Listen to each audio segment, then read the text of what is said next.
सेवा के ललसा बदे दी साथ कर काट में विकास के बदली हालात। दिल में सेवा के ललसा बदे दी साथ कर काट में विकास के बदली हालात। सब लोगवा के मुहवा पे लाली रही, पवन सिंह के संसद बना ली, चारों तरफ हरियाली रही।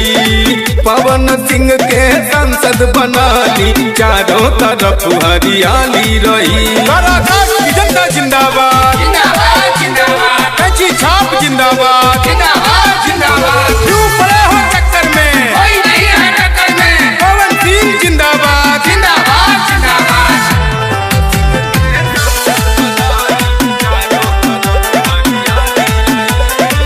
टूटे न वादा न बदली इरादा, बनल रही सबके मान मर्यादा।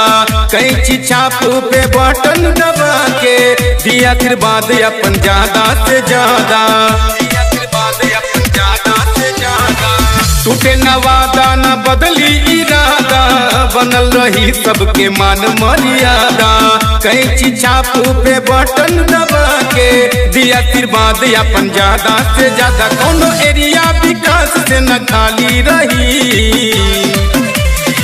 पवन सिंह के संसद बना ली, चारों तरफ हरियाली रही। पवन सिंह के संसद बना ली, चारों तरफ हरियाली रही। जनता जिंदाबाद, कैंची छाप जिंदाबाद, क्यों पड़े हो चक्कर में, कोई नहीं है टक्कर में। पवन सिंह जिंदाबाद, जिंदाबाद, जिंदाबाद।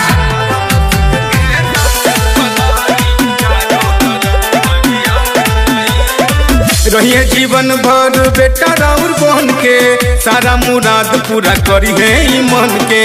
भाई बहिन सुना चाची माई दादी, मौका दा एक बार अपना पवन के। रहिए जीवन भर बेटा राउर बन के, सारा मुराद पूरा करी है मन के। भाई बहिन सुना चाची माई दादी, मौका द एक बार अपना पवन के। कारा काट में हरदम दिवाली रही, पवन सिंह के संसद बना ली, चारों तरफ हरियाली रही। पवन सिंह के संसद बना ली, चारों तरफ हरियाली रही। दिल में सेवा के ललसा बदे दी साथ कर काट में विकास के बदली हालात। सब लोगवा के मुहवा पे लाली रही, पवन सिंह के संसद बना ली, चारों तरफ हरियाली रही।